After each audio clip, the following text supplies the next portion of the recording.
नमस्कार दोस्तों, आप सभी का स्वागत है हमारे YouTube channel GS study point पे। आज के वीडियो में हम देखेंगे कि जो यूरोप महाद्वीप है, वहाँ पे जो संसाधन पाए जाते हैं, जैसे वन संसाधन हो गया, मृदा संसाधन हो गया, जल संसाधन हो गया, फिर अन्य कोई खनिज संसाधन हो गया, उनके बारे में देखेंगे और उनका उपयोग यानी कि वहाँ के लोग जो है उनका इस्तेमाल जो है किस प्रकार से करते हैं। तो सबसे पहले यहाँ पे देखिए टर्म दे रखा है क्या, मिश्रित कृषि के बारे में दे रखा है कि मिश्रित कृषि क्या होती है। ठीक है, तो मिश्रित कृषि क्या होती है? जब कृषि यानी कि फार्मिंग के साथ साथ पशुओं को पाला जाता है, तो कृषि भी की जा रही है और पशुओं का पालन भी किया जाता है, पशुपालन भी किया जाता है, एक साथ किया जाता है, तो उसी को क्या बोलेंगे हम? मिश्रित कृषि बोलते हैं। ठीक है, तो वही लिखा हुआ, एक ही फार्म पर फसलों की खेती के साथ साथ दूध और तथा मांस के लिए पशुओं का पालना जो है क्या कहलाएगा? मिश्रित कृषि कहलाएगा। फिर गहन कृषि क्या होती है? तो गहन कृषि क्या होती है? खेती का वह ढंग यानी खेती का वह तरीका जिसमें क्या है, भूमि का प्रति इकाई में मानव श्रम का क्या है, अधिकाधिक उपयोग होता हो। यानी कि कोई पर्टिकुलर क्षेत्र है, मान लो 1 इकाई क्षेत्र है ये, और इसमें ज़्यादा से ज़्यादा जो है मानव श्रम काम में लाया जाता है, तो उसको क्या बोलेंगे? गहन कृषि यानी इंटेंस क्रॉपिंग बोलते हैं इसको इंग्लिश में। तो इसमें क्या है, ज़्यादा लोग काम करेंगे इस छोटे से क्षेत्र पे। ठीक है, तो इसको बोलेंगे गहन कृषि। और बड़े से क्षेत्र पे क्या होता है, मशीनों की सहायता से जो है कम व्यक्तियों के द्वारा जो कृषि की जाती है उसको बोलते हैं विस्तृत कृषि। ठीक है, तो दोनों में अंतर है ये। तो चलिए अब देख लेते हैं, हम चैप्टर के बारे में देखते हैं क्या है चैप्टर में। तो पहला लिखा हुआ है कि जो यूरोप का क्षेत्र है वो क्या है, विविध प्रकार के प्राकृतिक संसाधनों जैसे वन हो गया, खनिज हो गया, उपजाऊ मृदा हो गई यानी सॉइल हो गई, और जल उपहार में मिले हैं। यानी ये सब ज़्यादा प्रचुर मात्रा में ये यूरोप महाद्वीप में ये संसाधन पाए जाते हैं।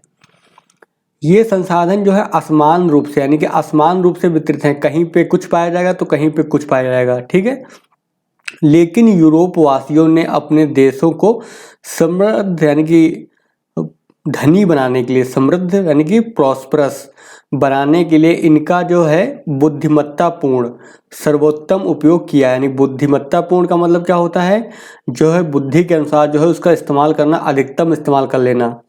उदाहरण की बात करते हैं, एग्जाम्पल के लिए कौन सी है? जैसे स्कैंडिनेविया के जो देश हैं, अपनी समुद्री संसाधनों, जल शक्ति और वन संपदा का यथासंभव सर्वोत्तम उपयोग किया है। तो वहाँ के लोग यानी जो स्कैंडिनेविया के देश हैं, जैसे नॉर्वे हो गया, फिनलैंड हो गया, डेनमार्क हो गया, तो ये इन देशों के जो लोग हैं वहाँ के, उन्होंने जो समुद्री संसाधन होते हैं, जल शक्ति संसाधन है, वन संपदा है, उनका क्या है, ज़्यादा से ज़्यादा उपयोग किया है बुद्धिमत्तापूर्ण।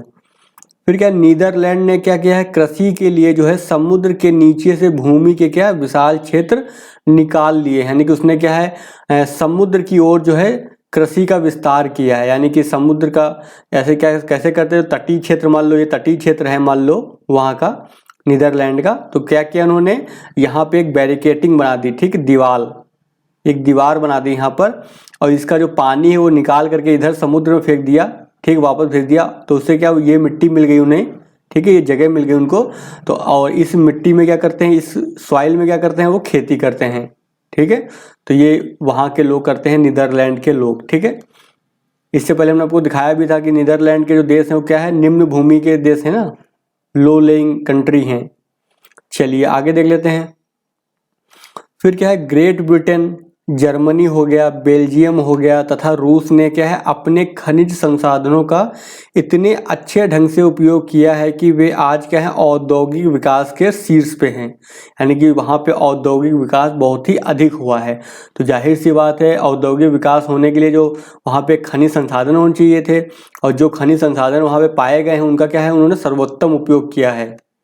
फिर क्या, यूरोप के अनेक भागों में क्या एक ही फार्म पर खेती और क्या होता है, पशुपालन दोनों होता है। खेती भी करेंगे और पशुओं को भी क्या किया जाता है, पाला जाता है, एक साथ क्रियाएं करते हैं। इस प्रकार की खेती को क्या बोलते हैं, हमने अभी स्टार्टिंग में देखा था, इसको क्या बोलते हैं, मिश्रित कृषि। इस खेती से क्या है, किसानों को अपेक्षाकृत अधिक लाभ मिलता है। ठीक है। अगर मिश्रित कृषि करते हैं तो क्या है, उससे ज़्यादा लाभ मिलता है। सावधानी पूर्वक योजना बना करके और आधुनिक तकनीक, वैज्ञानिक विधियों और टेक्नोलॉजी यानी प्रौद्योगिकी का उपयोग करके जो है यूरोप के अधिकतर देशों ने क्या किया, बहुत विकास किया है। आपको पता है जितने भी विकसित देश हैं सब कहाँ मिलेंगे आपको, यूरोप महाद्वीप में मिलेंगे। इससे क्या है, प्रति व्यक्ति आय सामान्यतः यहाँ की क्या है, अधिक है। जीवन स्तर भी क्या है, कुल मिलाकर जो है संसार के अन्य विकसित देशों से जैसे संयुक्त राज्य अमेरिका तथा कनाडा के समान है। यानी जैसे यूएसए यानी जो अमेरिका है और कनाडा देश है, वहाँ का जो क्या है जीवन स्तर बहुत अच्छा है ना, ऊंचा है। ऐसे ही क्या यूरोप के जो भी देश हैं वहाँ का भी जो है जीवन स्तर ऊंचा है। क्यों? क्योंकि वहाँ की जो प्रति व्यक्ति आय है वो अधिक है, पर कैपिटा इनकम जो है वो हाई है। चलिए अब हम बारी बारी से देख लेते हैं। पहला संसाधन की बात करेंगे, किसके, मृदा संसाधन की बात, यानी कि मिट्टी की बात हो रही है। तो आपको पता है मिट्टी का एक रिसोर्स होता है, संसाधन होता है किसी भी देश के लिए, क्योंकि मृदा अगर अच्छी होगी तभी तो वहाँ पे खेती की जा सकती है, और खेती होगी तभी तो वहाँ पे खाद्यान्न सुरक्षा हो सकती है। अगर खाने की ही दिक्कत होगी, खाने के ही लाले पड़ेंगे तो आगे विकास कैसे हो पाएगा फिर। तो यूरोप के विशाल भाग समतल हैं और सुनिश्चित जल आपूर्ति वाले हैं। तो यहाँ के जो मैदान हैं वो क्या, पहली बात समतल हैं और वहाँ पे पानी की भी क्या है, सुनिश्चित जलापूर्ति की मतलब व्यवस्था है वहाँ पर। लगभग इस पूरे क्षेत्र में क्या है, खेती की जा रही है। नीदरलैंड ने तो समुद्र से क्या है, भूमि छीन ली है। तो हमने बताया कि कैसे भूमि को निकालते थे, यानी कि भूमि को जो है एक्सटेंड किया है, बढ़ाया है समुद्र से। इन्होंने क्या, यह काम समुद्र तट के साथ साथ क्या करे, क्या किया है इन्होंने, तटबंध बनाए हैं। ठीक है, तटबंध जिसको दूसरी भाषा में क्या बोलते हैं, पुश्ते, और बनाकर किया है। और इन तटबंधों को क्या बोलते हैं, डाइक कहते हैं। ठीक है, तो डाइक समझ गए होंगे, जो बॉर्डर बनाते हैं उसको डाइक कहते हैं। ठीक है, दीवार के जैसा होता है। डाइक से घिरे समुद्री पानी को क्या, पंपों द्वारा वापस समुद्र में डाल देते हैं, जैसे हमने अभी आपको बताया था। इस प्रकार प्राप्त भूमि को क्या बोलते हैं, पोल्डर कहते हैं। तो ध्यान रखिएगा, इसको नोट कर लीजिए। पोल्डर क्या है, एक प्रकार की भूमि है जो क्या है, समुद्री भाग से प्राप्त की जाती है। ठीक है, तो कभी भी पूछा जाए कि पोल्डर क्या है तो आप वहां से इसको कर लेंगे। पहले क्या है, पवन चक्कियों द्वारा पानी खींचकर जो है समुद्र में डाला जाता था। अब यह काम कौन करेगा, बिजली करेगी, क्योंकि अब क्या है, बिजली के माध्यम से क्या इस पंप को चलाते हैं हम, इलेक्ट्रिक पंप जो होते हैं, और उसके जो पानी के जो है बाहर निकाल दिया जाता है और समुद्र में वापस छोड़ दिया जाता है। तो वही लिखा हुआ है, चलाने के लिए बिजली से चलने वाले बड़े बड़े पंपों द्वारा यह काम किया जाता है। इस प्रकार समुद्र से जो प्राप्त भूमि को कुछ दिनों के लिए क्या, सूखने के लिए छोड़ दिया जाता है। इसके बाद इस पर क्या की जाती है, खेती की जाती है। तो यहाँ से जो मुख्य शब्द हमें मिला था पोल्डर, आप उसको याद कर लीजिएगा, वो एग्जाम में आपके पूछे जा सकते हैं। चलिए आगे देख लेते हैं। पहाड़ियों और कम उपजाऊ भूमि का उपयोग जो है चारागाहों के लिए किया गया है। अब देखिए, पहाड़ी क्षेत्रों पे खेती तो की नहीं जा सकती क्योंकि ढाल अधिक होता है, और जहाँ पे कम उपजाऊ भूमि है, यहाँ पे यानी कि जो भूमि की उर्वरकता है वो कम है अगर, तो वहाँ पे किस चीज़ के खेती की जाती है, यानी किस चीज़ में इसका उपयोग किया जाता है, तो चारागाह जो होते हैं जानवर के लिए, पशुओं के लिए जहाँ पे चारा उगाया जाता है उसको बोलते हैं चारागाह। ठीक है, तो उसके लिए यहाँ पे इनका इस्तेमाल किया जाता है। जहाँ पे पहाड़ी क्षेत्र है और कम उपजाऊ भूमि होती है वहाँ पे क्या बनाएंगे, चारागाहों को लगाया जाता है, फिर चारागाह के लिए उसका इस्तेमाल किया जाता है। फिर पशुपालन क्या है, वैज्ञानिक विधियों से ही किया जाता है। अधिकतर क्या है, अनउपजाऊ पर्वतीय क्षेत्र क्या है, वनों से ढके हैं। तो जहाँ की बहुत ही खराब मिट्टी है जहाँ पे, वहाँ पे मुख्य रूप से क्या है, पर्वतीय वन क्षेत्र हैं वहाँ पर।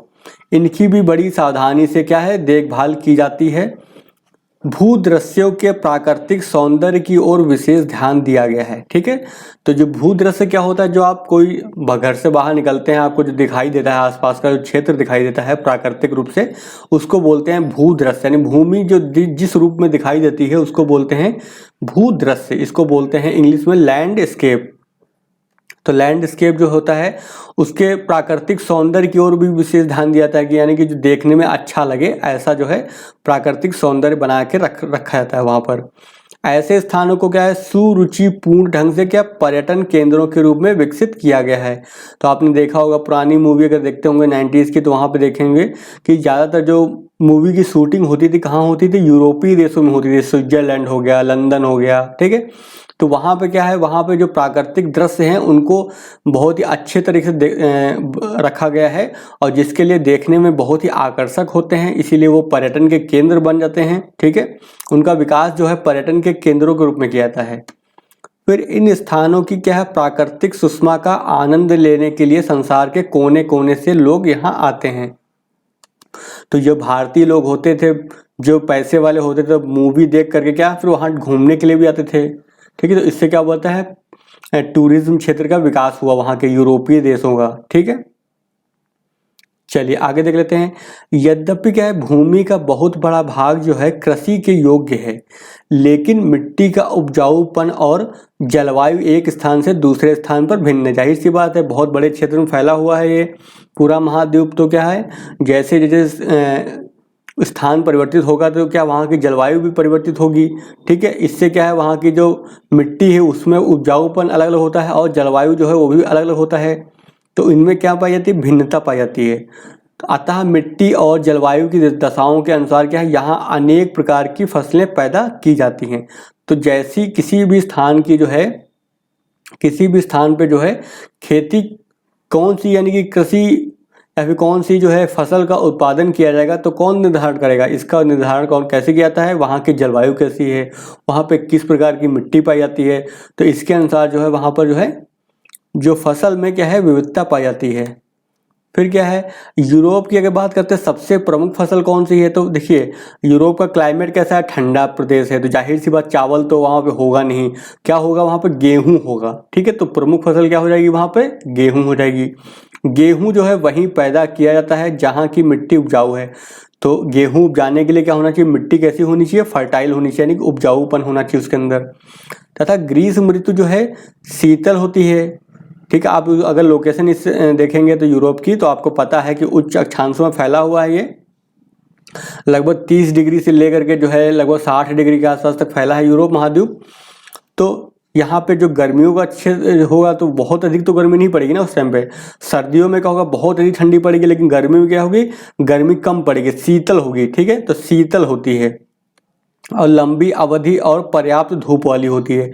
तो यहाँ पे क्या है, लंबे समय तक जो होती है ग्रीष्म और ठीक ठाक धूप हो जाती है। फिर यूक्रेन, पेरिस बेसिन की बात हो रही है। यूक्रेन हो गया, यूक्रेन देश है, पेरिस जो फ्रांस की राजधानी है, पेरिस बेसिन। निचले देश जो हैं आपको हमने इससे पहले वाले वीडियो में दिखाया था, जो निचले देश हैं, और यूरोप के उत्तरी मैदान का क्षेत्र हो गया, हंगरी के मैदान हो गए, और इटली में जो है पो नदी। तो इटली में पो नदी जो है बहुत इंपॉर्टेंट है, तो वहाँ की घाटी में जो है, पो नदी की घाटी में जो है गेहूं के प्रमुख जो है रूप से वहाँ पे उत्पादन किया जाता है। यानी ये सब जो क्षेत्र हैं गेहूं के प्रमुख उत्पादक क्षेत्र हैं। तो कभी भी आपसे पूछा जाए कि पो नदी कहाँ है, तो इटली में है, ठीक है। ध्यान रखिएगा, पो नदी कहाँ पे है, तो इटली में है। इसको आप नोट कर लीजिए कि पो नदी जो है इटली में बहती है। चलिए आगे देख लेते हैं हम।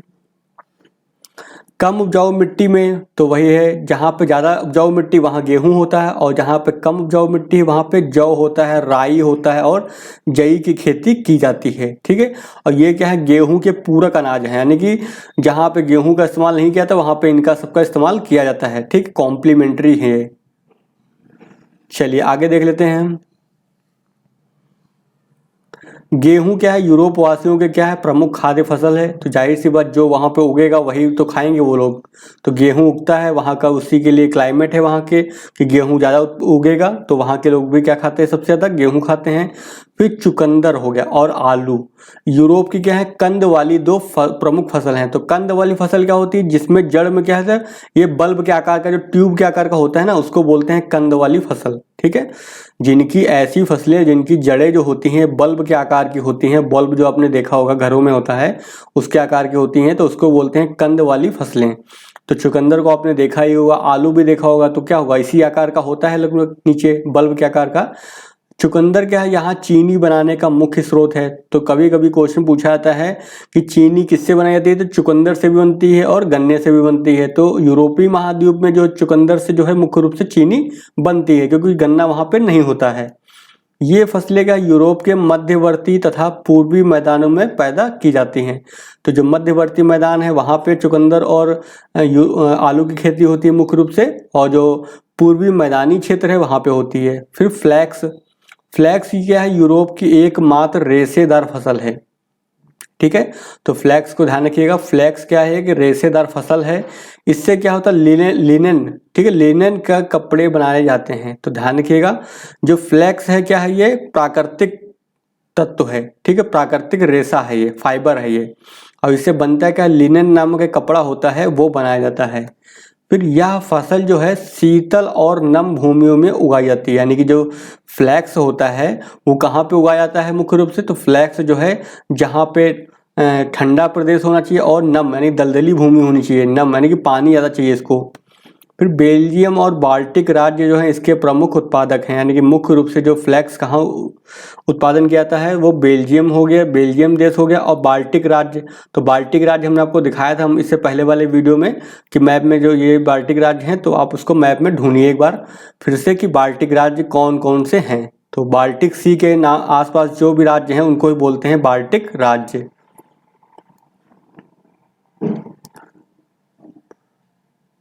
फिर आगे देखिए, यूरोप में क्या है, विविध प्रकार के फल भारी मात्रा में क्या है उगाए जाते हैं। सेब हो गया, जैतून हो गया, और अंजीर है, अंगूर है, आड़ू है, और संतरे क्या यहाँ के प्रमुख फल हैं। तो हमें पता होना चाहिए कि यूरोपीय महाद्वीप में कौन से जो है फसलों का उत्पादन किया जाता है, कौन से फलों का उत्पादन किया जाता है। तो यहाँ पर जो है सेब जो होता है क्या है आपका है, सबसे ज़्यादा प्रमुख रूप से सेब उगाया जाता है। जैतून भी यहाँ का प्रमुख फल है, अंजीर है, अंगूर है, और आड़ू और संतरे।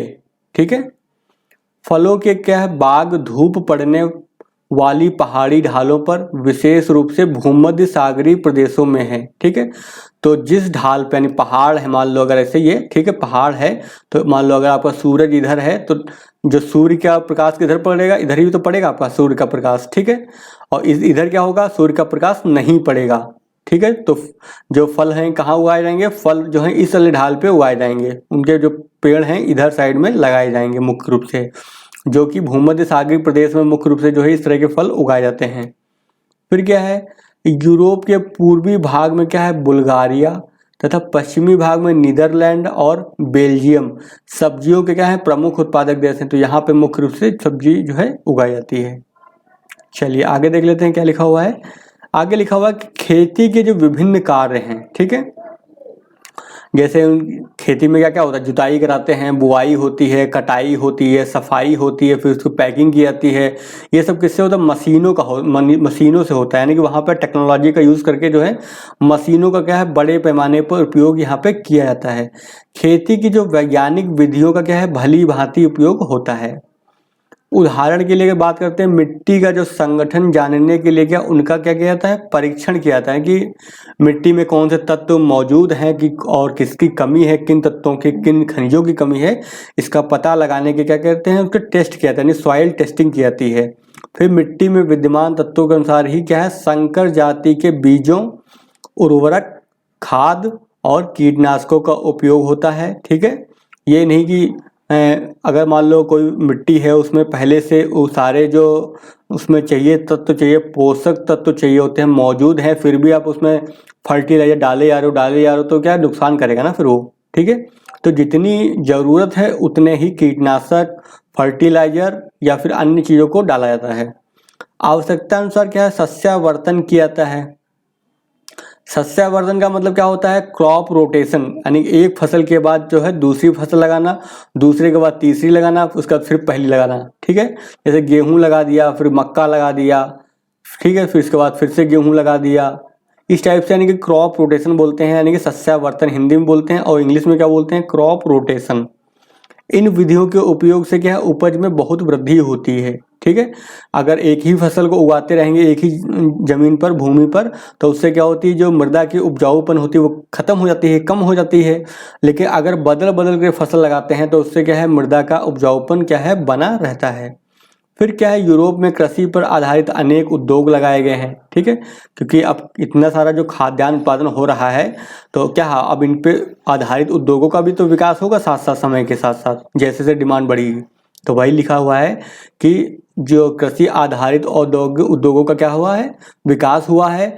गेहूं के आटे से क्या बनती है, डबल रोटी हो गई, केक है, पेस्ट्री है, बिस्कुट आदि बनाने के लिए बेकरी है। चीनी मिलों में क्या है, चुकंदर से बनी हुई चीनी बनाई जाती है। फिर फलों से रस निकाल कर उसे क्या है, परिरक्षित किया जाता है, यानी कि लंबे समय तक उसका रखा जाता है। और फलों के अनेक उत्पाद जैसे जैम हो गया और जेली बनाने का काम बहुत बड़े पैमाने पर यहाँ पे किया जाता है। अंगूर से क्या होता है, तो अंगूर का सबसे ज़्यादा इस्तेमाल किसमें होता है, शराब बनाने में, वाइन। ठीक है, तो अंगूरों से क्या है, शराब बनाने के लिए भी अनेक कारखाने यहाँ पे क्या है, लगाए गए हैं। फलों और सब्जियों का क्या किया जाता है, निर्यात भारी मात्रा में किया जाता है। फिर क्या है, निर्यात से पहले उन्हें निर्जलीकृत तथा हिमीभूत यानी कि फ्रिज, तो यानी कि पहले क्या करते हैं इसको, जो निर्यात से पहले क्या करते हैं, उसमें जो पानी होता है, पानी की मात्रा को क्या करते हैं, समाप्त कर देते हैं, निकाल देते हैं बिल्कुल। और हिमीभूत का मतलब यानी कि उसको फ्रिज करेंगे तभी तो लंबे समय तक जो उसको रखा जा सकता है, तो वही लिखा हुआ हिमीभूत कर लिया जाता है। फिर पूर्वी यूरोप जैसे बुल्गारिया हो गया आपका, हंगरी हो गया, पोलैंड है, में खाद्य वस्तुओं के संसाधन तथा कृषि पर आधारित अन्य उद्योगों का बहुत अधिक विकास हुआ है। ठीक है, तो इस क्षेत्र में क्या है, ज़्यादा विकास हुआ है इस टाइप के जो कृषि आधारित उद्योग होते हैं उनका। फिर ऊन हो गया, फ्लैक्स हो गया और रेशम से, तो इनका भी क्या है, इस्तेमाल किया जाता है। तो ऊन हो गया, फ्लैक्स हो गया और रेशम से क्या बनेगा, कपड़े बनेंगे, जाहिर सी बात है। ठीक है, तो वही लिखा हुआ है, इनसे क्या बनते हैं, कपड़े बनाए जाते हैं। फिर बुल्गारिया के गुलाब यानी रोज जो हो गए तथा नीदरलैंड के ट्यूलिप संसार भर में क्या है, प्रसिद्ध है, यानी कि यहाँ के जो गुलाब होते हैं बहुत ही अच्छी क्वालिटी के होते हैं। और ट्यूलिप, तो ट्यूलिप का अगर पेड़ नहीं देखा आपने तो जाइएगा और गूगल में डालिएगा ट्यूलिप, तो आपको दिखाई देगा कि ट्यूलिप का पेड़ कैसा होता है। ठीक है, और इसका क्या करते हैं, यहाँ पे ये लोग निर्यात कर देते हैं अपने पड़ोसी देशों को। ठीक है, चलिए अब आगे हम देख लेते हैं कि पशुपालन कैसा होता है, यानी कि यहाँ पे किस तरह के पशुओं का पालन किया जाता है, क्यों पालन किया जाता है, क्या इस्तेमाल होता है उनके उत्पादों का। ठीक है, तो यूरोप के कुल क्षेत्रफल के 5वें हिस्से पर यानी कि 1/5 पर चारागाह है, यानी बहुत ही बड़े हिस्से पे चारागाह हैं। शीतल है और आर्द्र जलवायु में घासों की वृद्धि क्या होगी, अच्छी होती है। यहाँ के घास के मैदानों को हमने इससे पहले क्या देखा था, उसका नाम क्या है, स्टेपीज बोलते हैं ना उसको, तो स्टेपी होते हैं, तो जो कौन से हैं, घास के मैदान है। तो इन्हीं घास के मैदानों में जो है क्या होगा, ये जो पशुपालन का कार्य किया जाता है। फिर यूरोप का जो मध्यवर्ती भाग इसके लिए क्या है, प्रसिद्ध है पशुपालन के लिए। यहाँ अच्छी नस्ल के क्या है, दुधारू पशु पाले जाते हैं। वे अपेक्षाकृत क्या है, अधिक दूध देते हैं, जो अच्छी नस्ल के होते हैं। और दूध से क्या बनेगा, मक्खन है, पनीर है आदि अनेक क्या है, उत्पाद बनाए जाते हैं, यानी मिल्क प्रोडक्ट बनाए जाते हैं। दूध का पाउडर भी क्या है, बनाया जाता है। उत्तरी सागर के आसपास के देशों में डेयरी उद्योग क्या है, खूब फल फूल रहा है, क्योंकि यहाँ की जलवायु बहुत ही अच्छी है डेयरी उद्योग के लिए, यानी कि दुधारू पशु जो हैं उनके लिए जलवायु जो है यहाँ की बहुत ही अच्छी है, अनुकूल है।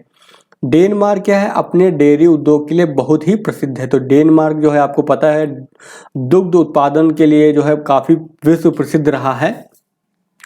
फिर मांस के लिए जो है पशुओं को पाला जाता है। इसके साथ ही सुअरों को उनके मांस, यानी कि इसको बोलते क्या इंग्लिश में, पोर्क बोलते हैं, यानी कि सुअर के मांस को पोर्क बोलते हैं और बेकन भी बोलते हैं। ठीक है, के लिए पाला जाता है। तो सुअर भी यहाँ पे पाला जाता है मुख्य रूप से मांस के उत्पादन के लिए। ठीक है, फिर क्या है, यूरोप में क्या है, मुर्गियां भी जो है बड़ी मात्रा में पाली जाती हैं। तो यहाँ पे मुर्गियां भी पाली जाती हैं, इनसे अंडे होते हैं, चूजे मिलते हैं। और शुष्क भागों में क्या है, भेड़ पाली जाती हैं।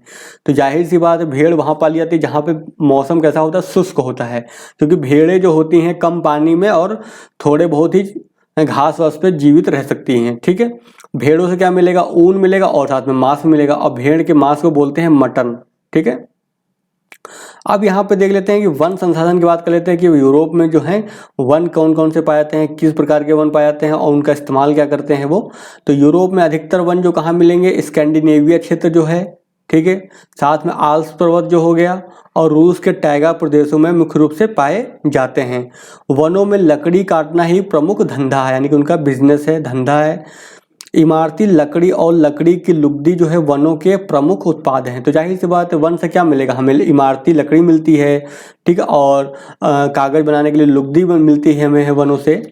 इन वनों की लकड़ी से क्या है, अखबारी कागज हो गया, रेयन हो गया और दूसरे प्रकार के कृत्रिम धागे भी जो हैं प्राप्त होते हैं। तो ये सारे जो हैं कौन से उत्पाद हो गए, वनों से मिलने वाले जो हैं ये सारे उत्पाद हो गए। चलिए आगे देख लेते हैं। आप खनिज संसाधन की बात कर लेते हैं कि खनिज में क्या क्या मिलता हमें है। तो यहाँ पे कौन से खनिज पाए जाते हैं मुख्य रूप से और कहाँ पे पाए जाते हैं। तो कोयला हो गया, यहाँ पे लौह अयस्क हो गया और पेट्रोलियम हो गया और प्राकृतिक गैस यूरोप की क्या है महत्वपूर्ण खनिज संसाधन है। कोयला जो है ग्रेट ब्रिटेन में पाया जाता है। तो मुख्य रूप से जो कोयले के भंडार है कहाँ पे पाए जाते हैं, ग्रेट ब्रिटेन में। इसके अतिरिक्त जो है यूरोप की मुख्य भूमि पर भी जो है उत्तर पूर्वी फ्रांस यानी फ्रांस से ले करके पोलैंड तक यहाँ भी जो है कोयले के जो है निक्षेप मिलते हैं, यानी कि वहाँ पे कोयला पाया जाता है। इसके अलावा जो है स्पेन हो गया, यूक्रेन हो गया और रूस में भी कोयले के क्या है भंडार हैं। यूरोप में कोयला जो है शक्ति का क्या प्रमुख साधन है, यानी कि यूरोप में जो औद्योगिक क्रांति आई थी तो वहाँ पे जो है कोयला जो है एक प्रमुख संसाधन के रूप में उभर के आया था, तभी क्रांति संभव हो पाई थी। अगर कोयला नहीं होता तो यूरोप में क्रांति नहीं आती। चलिए आगे देख लेते हैं। पेट्रोलियम के निक्षेप जो है कुछ क्षेत्रों में अवसादी चट्टानों के प्रदेशों में मिलते हैं। तो हमेशा जो पेट्रोलियम कहाँ मिलता है, जो अवसादी चट्टानें होती हैं वहीं पे ही पाया जाता है। ठीक है, उत्तरी सागर हो गया, रोमानिया हो गया, जॉर्जिया हो गया, आर्मीनिया हो गया, अजरबैजान हो गया और रूस में पेट्रोलियम के क्या है महत्वपूर्ण क्षेत्र हैं ये। यूरोप के क्या है अनेक देशों को जो है पेट्रोलियम का क्या करना पड़ता है, आयात करना पड़ता है। तो जिन क्षेत्रों में नहीं होगा, जिन देशों में नहीं मिलता है पेट्रोल, तो जाहिर सी बात क्या करेंगे, वो आयात करेंगे। फिर देखिए फ्रांस हो गया, यूक्रेन हो गया, अजरबैजान हो गया, स्वीडन हो गया, यूनाइटेड किंगडम हो गया, जर्मनी है, रूस में लौह अयस्क पाया जाता है। तो इन देशों में क्या लोहे के बीज भंडार पाए जाते हैं। यूरोप में पाए जाने वाले अन्य खनिज कौन से हैं, मैग्नीज भी मिलता है, तांबा भी पाया जाता है, बॉक्साइट भी पाया जाता है, गंधक भी मिलता है और पोटास का भी निक्षेप यहाँ पे पाए जाते हैं। लोहा और इस्पात यूरोप के अनेक देशों का क्या है महत्वपूर्ण उद्योग, यानी कि यूरोप में जो बहुत सारे देश हैं वहाँ पे जो आयरन एंड स्टील जो है प्रमुख उद्योग हैं उन देशों का।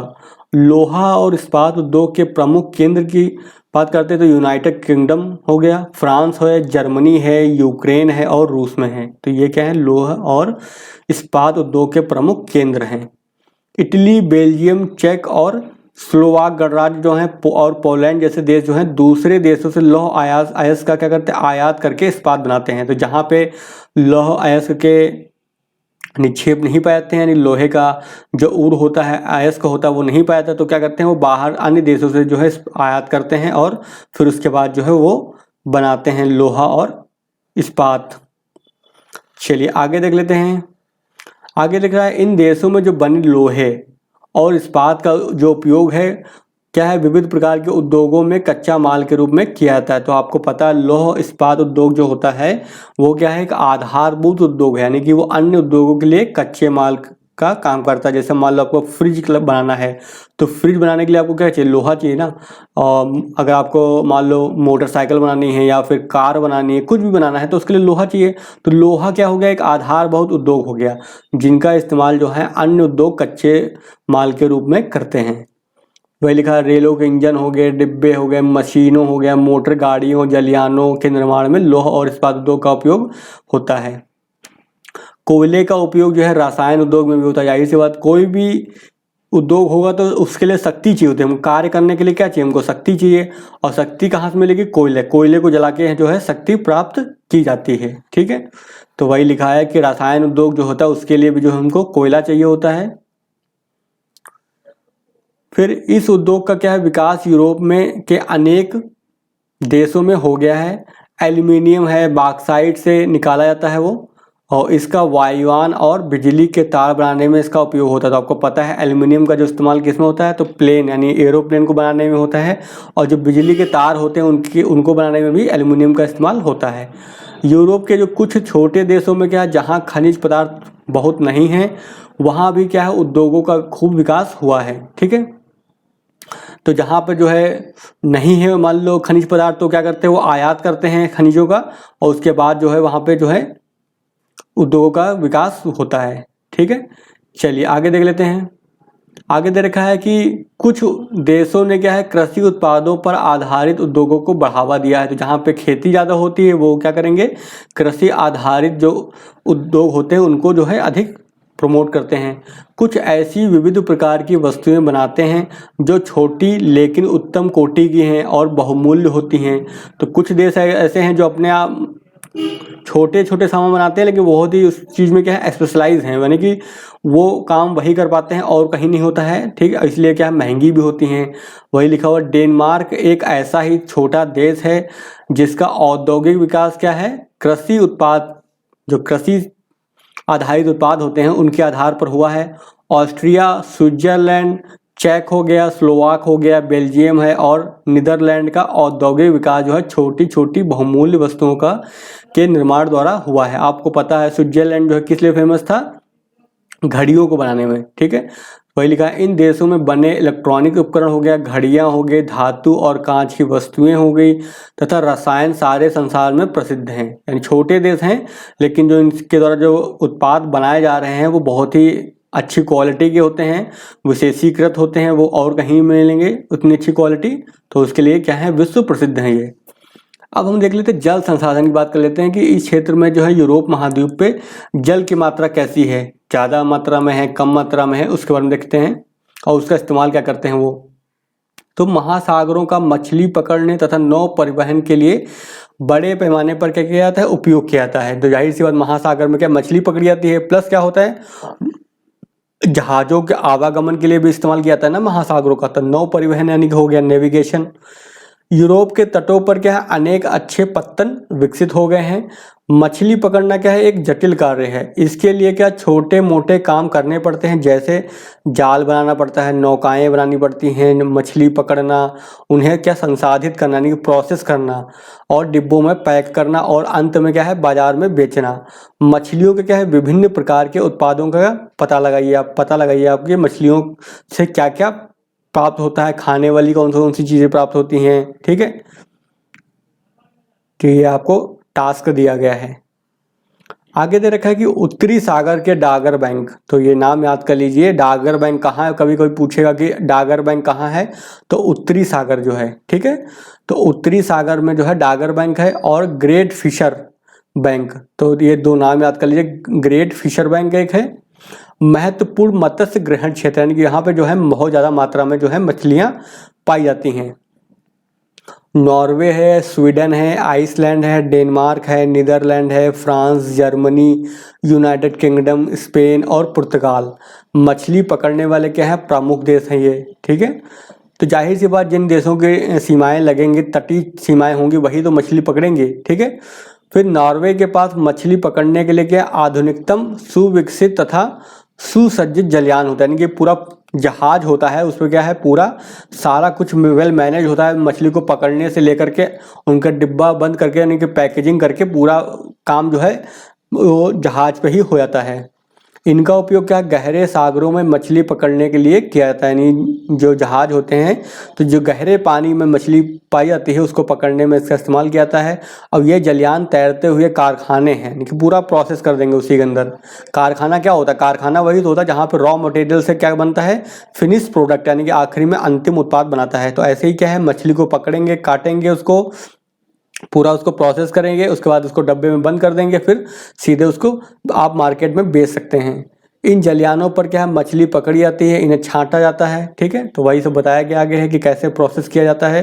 तो उसको छांट देते हैं, उसको अलग किया जाता है, मतलब उसके पार्ट्स को अलग किया जाता है और क्या है फिर जहाज पर बने कारखाने में संसाधित का मतलब प्रोसेस करके पैक कर दिया जाता है।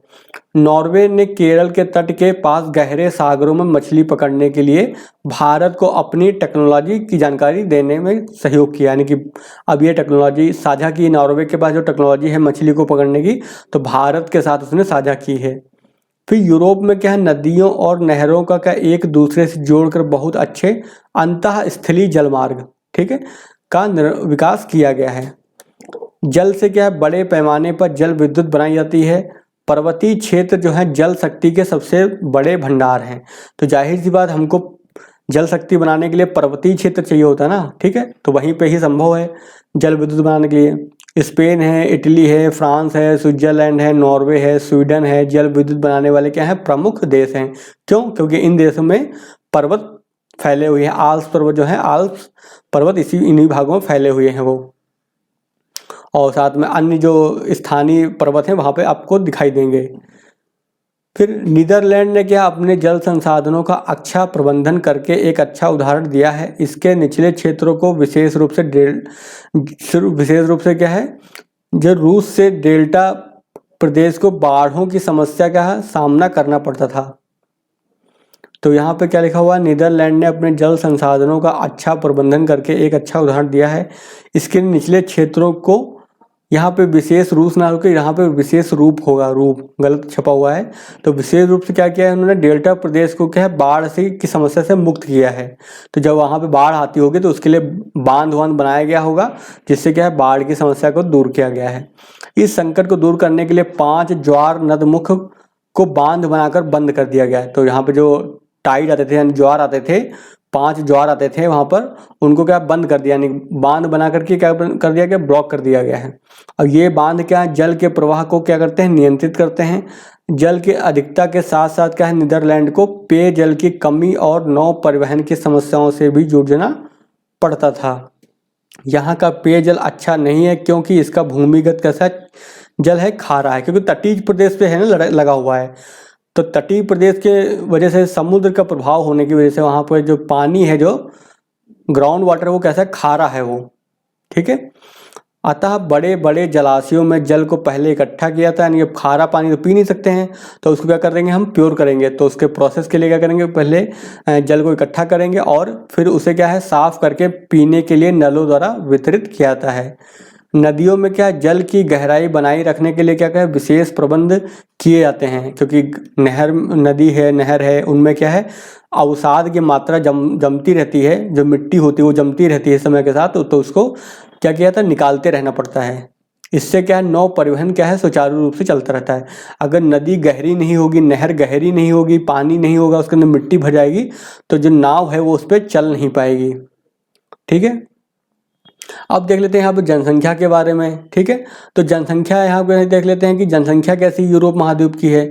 तो जनसंख्या जो है, जनसंख्या के मामले में क्या, देश के निवासी ही उसकी क्या होती है, सबसे बड़ी संपदा होती है। जो लोग होते हैं वहाँ के, वही तो सबसे बड़ी क्या संपदा है, जिसको क्या बोलते हैं, मानव संपदा या फिर ह्यूमन रिसोर्स बोलते हैं।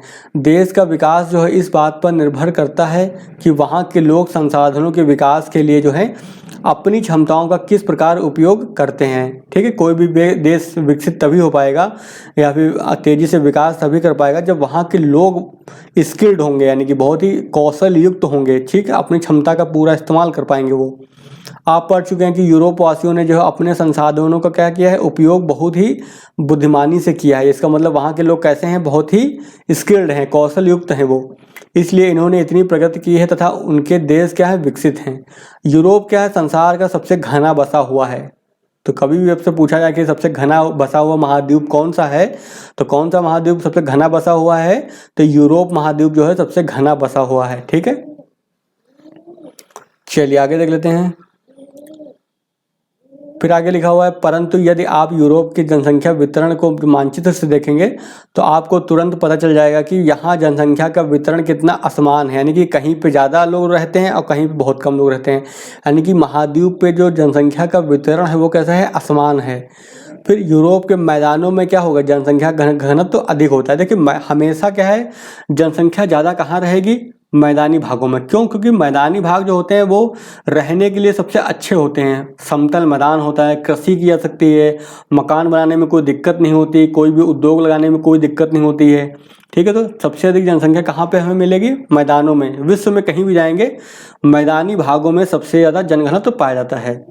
फिर यूनाइटेड किंगडम हो गया, फ्रांस है, जर्मनी है, इटली के कोयला क्षेत्रों और औद्योगिक क्षेत्रों में जनसंख्या का अधिक घनत्व दिखाई पड़ता है। क्यों यहाँ पे घनत्व अधिक है, क्योंकि औद्योगिक क्षेत्र है ना, तो जहाँ पे उद्योग लगे होंगे जाहिर सी बात वहाँ पे लोग काम करने के लिए जाएंगे और भी बहुत सारी अन्य गतिविधियाँ होनी स्टार्ट हो जाती हैं वहाँ पर, ठीक है। इंडस्ट्री डेवलपमेंट होने से या फिर उद्योग से संबंधित अन्य गतिविधियाँ होती हैं, जिससे क्या है नगरों का विकास होगा, फिर महानगर बनेंगे, तो इसकी वजह से क्या होता है वहाँ पे ज़्यादा जनसंख्या इकट्ठा हो जाती है। फिर पूर्वी और दक्षिणी यूरोप में जनसंख्या का घनत्व क्या है, मध्यम है। उत्तरी यूरोप में जनसंख्या कैसी विरल है, क्योंकि ठंडा प्रदेश है, जहाँ पे ठंडा इतना ज़्यादा होगा वहाँ पे कौन रहेगा, कोई नहीं रहना चाहेगा। हम हर कोई कहाँ रहेगा, जो अच्छा जगह है, ज़्यादा ठंडी भी ना हो, ज़्यादा गर्मी भी ना हो, सूखा भी ना हो, ज़्यादा बारिश भी ना हो। यूरोप में अनेक बड़े नगर हैं, इनमें से जो है अनेक नगरों का क्या है, ऐतिहासिक महत्व भी है, यानी कि जो हिस्टोरिकल महत्व होता है। आधुनिकीकरण के साथ साथ इन्होंने अपनी जो है प्राचीन परंपराओं को भी क्या किया है, सुरक्षित रखा है। ठीक है, तो अपनी ऐतिहासिकता को बनाए रखा है इन्होंने। यहाँ के प्राचीन स्मारक, मूर्ति और चित्रों का क्या है, बहुत ही महत्व है, यानी कि उनके संरक्षण पे जो है बहुत ध्यान दिया जाता है, उनके संरक्षण वगैरह पे। अब बात कर लेते हैं यहाँ के परिवहन और संचार की बात कर लेते हैं। तो जाहिर सी बात है, परिवहन के लिए जो है बहुत ही अच्छा साधन उन्होंने विकसित किया हुआ है, क्योंकि बहुत ही विकसित देश हैं ये। तो यूरोप में परिवहन और संचार के जो साधनों का क्या है, एक सुविकसित जाल है। यूरोप के रेल मार्गों के माध्यम से जो है पूरा जुड़ा हुआ है महाद्वीप। ठीक है, तो यहाँ मैप में भी दिखाया गया है, हमको देखना नहीं है इसको, बस ये समझ लीजिए रेल मार्गों के क्या है, प्रमुख जंक्शन हैं, वहाँ पे भी बताया गया है, हमको ये देखने की जरूरत नहीं है। इससे आपको एक बात और पता चलेगी कि पर्वत बाधाओं के होते हुए, यानी पर्वतें होने के बावजूद भी क्या रेल जो है, रेल मार्ग का अच्छा खासा विकास किया गया है। यूरोप में रेल मार्गों का क्या है, घना जाल बिछा हुआ है। लंदन, पेरिस, बर्लिन और मॉस्को प्रमुख रेल जंक्शन हैं, जो बड़े शहर हैं वही प्रमुख रेल जंक्शन हैं।